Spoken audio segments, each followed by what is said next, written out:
Olá, estamos de volta aqui com o Jornal da Manhã, pela Jovem Pan em 100,7. A gente vai estar batendo um papo no dia de hoje com a doutora economista, professora da Universidade Federal de Alagoas, Luciana Caetano, tratando sobre a temática, os impactos econômicos do fim da escala 6x1 aqui no nosso país, né? Doutora Luciana, seja muito bem-vinda aqui ao Jornal da Manhã. Obrigada, bom dia para toda a equipe e os ouvintes que nos acompanham nesse momento. Luciana, explica um pouquinho para a gente, para situar os nossos ouvintes, o que seria essa questão da escala 6x1. Muita gente anda discutindo, anda debatendo, mas não sabe na prática o que significa essa nomenclatura 6x1. Tá, perfeito. A escala 6x1 significa que dos 7 dias da semana o trabalhador trabalha 6 e folga 1, que é o domingo. Isso está inscrito na CLT desde 1943, portanto há 81 anos, e reforçado na Constituição de 1988.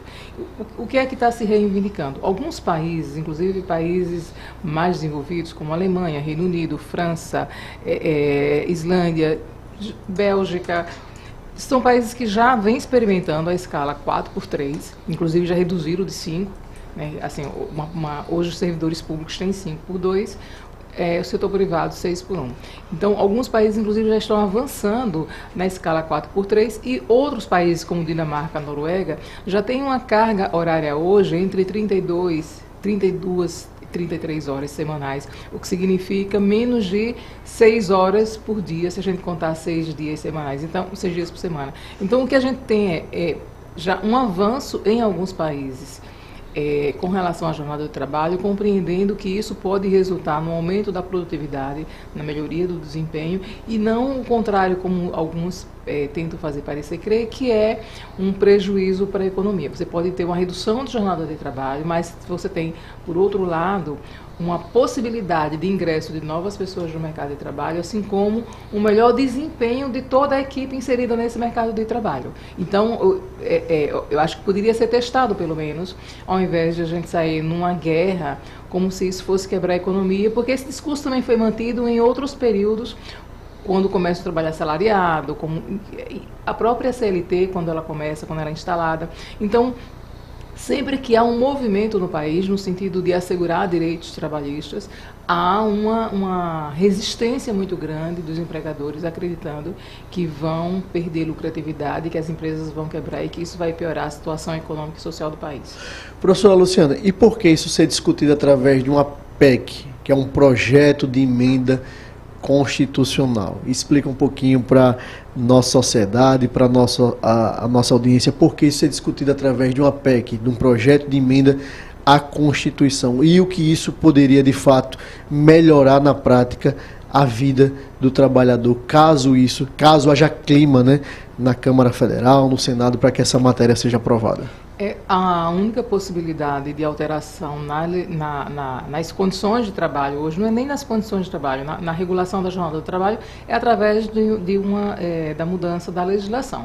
Por isso que a necessidade de uma emenda constitucional, porque a CLT está dentro da Constituição, ou seja, as regras que regulamentam as relações laborais estão inscritas na Constituição. Portanto, a gente precisaria, sim, de uma lei para alterar a legislação que vigora atualmente. O grande problema para a classe trabalhadora é que, embora ela seja maioria esmagadora, considerando o quantitativo, são mais de 100 milhões de pessoas empregadas, algumas formalmente e outras informalmente, mas você tem aí um universo aí, no setor formal, de quase 50 milhões de pessoas, se a gente pegar o setor formal, pessoas vinculadas com carteira assinada.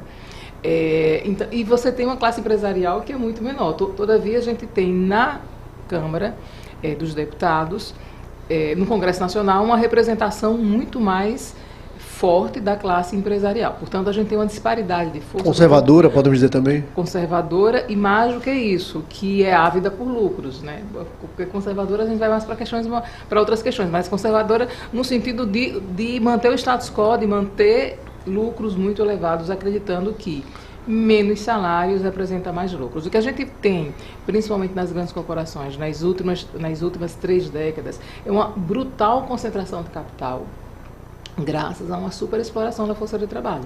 E é importante que se diga isso. É importante que se diga também que o Brasil hoje tem, segundo a Organização Internacional do Trabalho, a hora média de trabalho no Brasil hoje está em torno de 5,2 dólares. Você pega, por exemplo, países desenvolvidos, como Dinamarca, com 27,7 dólares. Você pega vários países hoje em que a média da hora de trabalho está acima de 20 dólares. O Brasil tem uma média de 5,2 dólares, ou seja, nós já temos uma remuneração que representa menos de um quarto de pelo menos 30 países no mundo. Isso não é pouca coisa quando se argumenta que a produtividade no Brasil é baixa. Isso é muito relativo porque o Brasil é um país formado por vários setores, alguns muito competitivos, inclusive liderados por grandes multinacionais, e setores que, como a agricultura familiar, que obviamente a produtividade é menor. Mas o que a gente está falando é, no geral, o que a gente tem é um rebaixamento salarial muito grande e já uma superexploração da força de trabalho, inclusive com algumas atividades, exemplo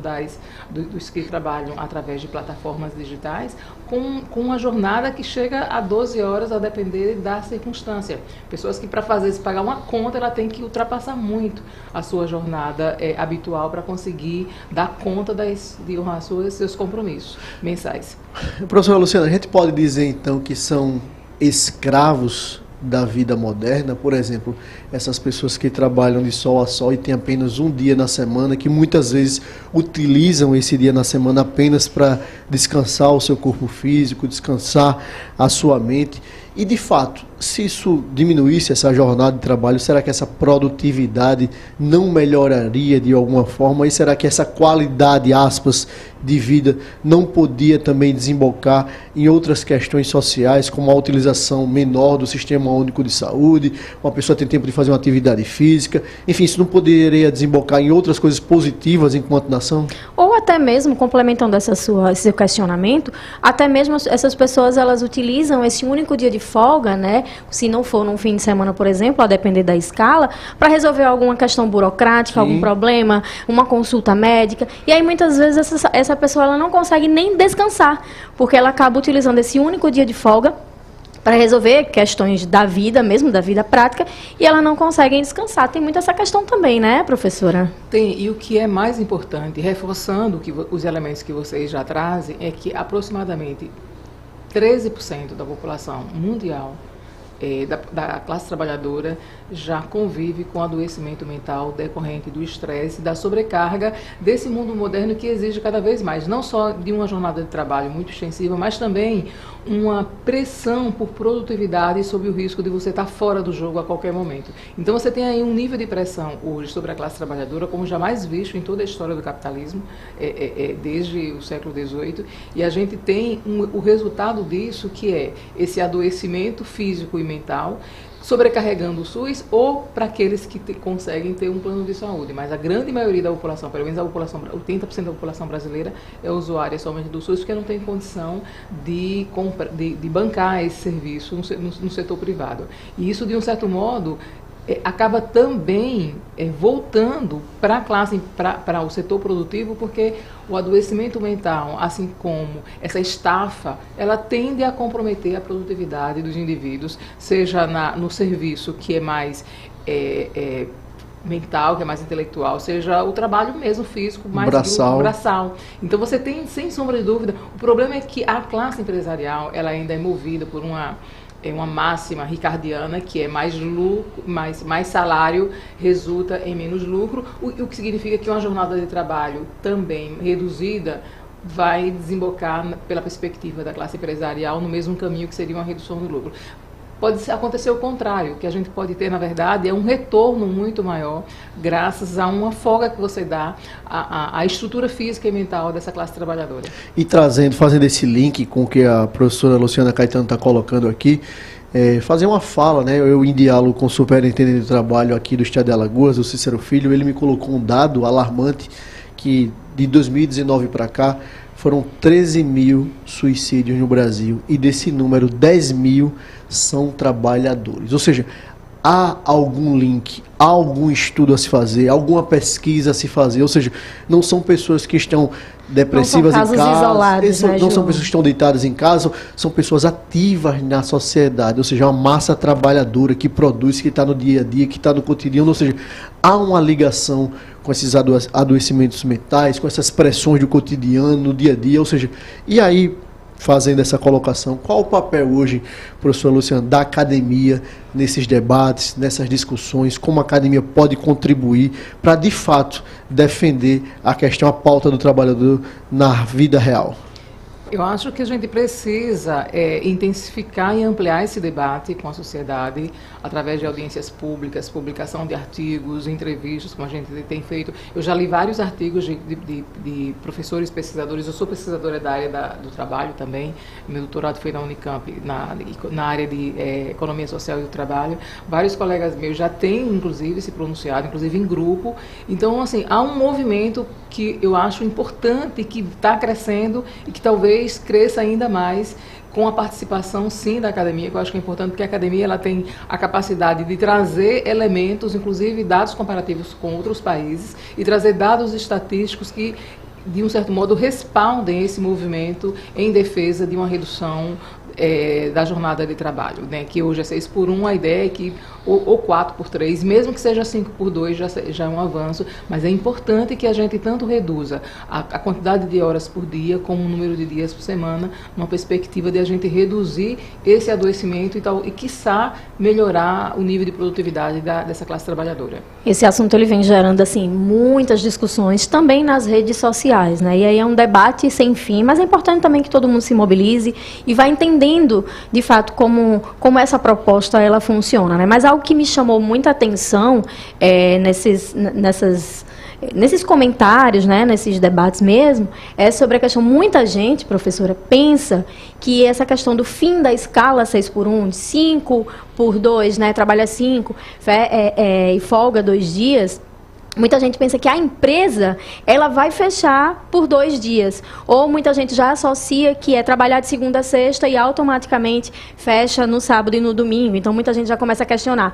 Então, e os shoppings? E restaurantes? E como é que funciona dessa forma? Então, para esclarecer também algumas dúvidas, né, alguns equívocos de acordo com esse assunto, que a gente está falando de uma questão de escala individual, né, professor? Exato. Não necessariamente essas empresas irão fechar, porque ali os trabalhadores, atualmente, eles já trabalham em regime de escala, né? Os trabalhadores nesses setores, por exemplo, que eu estou trazendo, eles não folgam todos os domingos, eles não folgam aos fins de semana. Então, essa escala ela vai trazendo cada trabalhador de acordo com a sua função.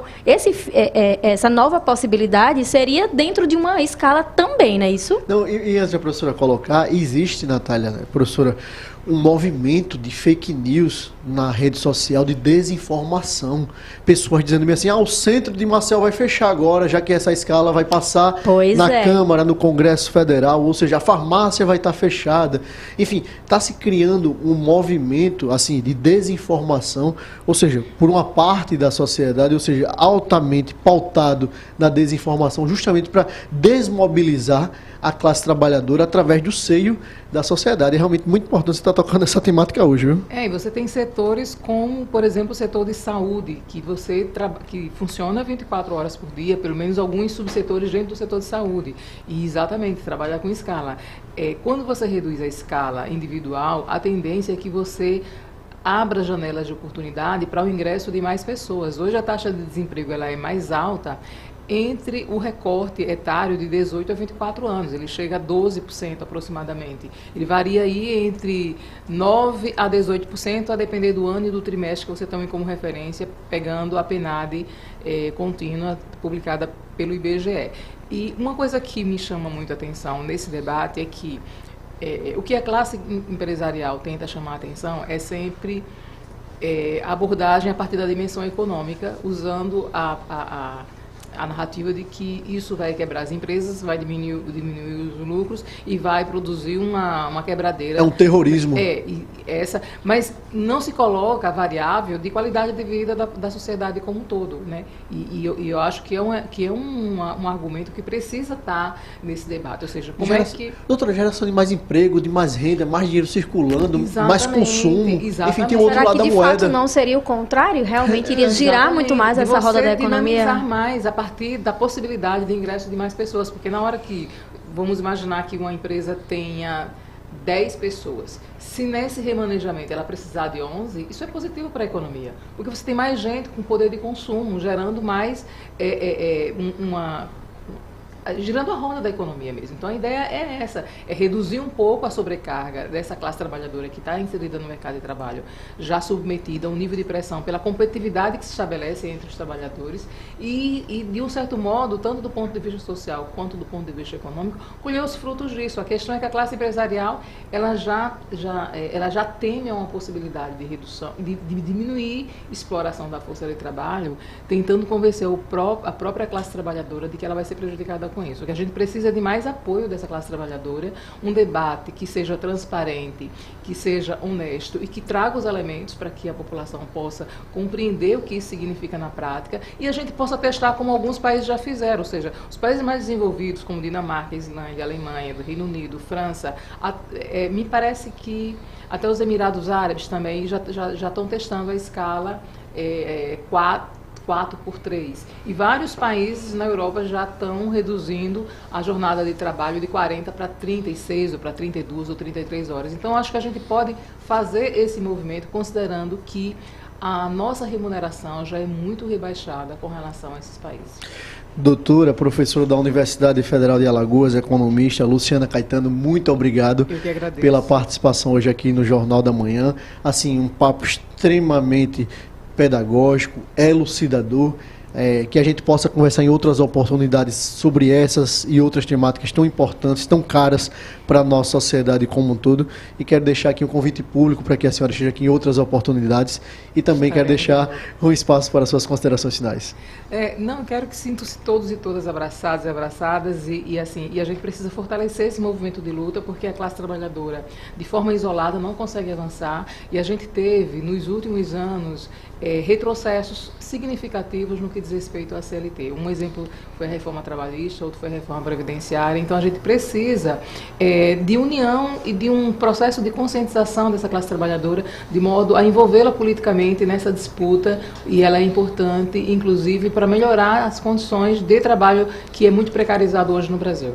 Mais uma vez, obrigado, economista Luciana Caetano, obrigado pela minha companheira de bancada, Natália Barros, nosso querido Claudio Stone na técnica, o Mailson Franklin sempre nas ruas de Maceió com Geraldo Salgueiro, o Romson Florentino nas redes sociais. Muito obrigado a todos vocês e até amanhã, até terça-feira, se Deus quiser. Tchau, tchau, ouvinte, até amanhã.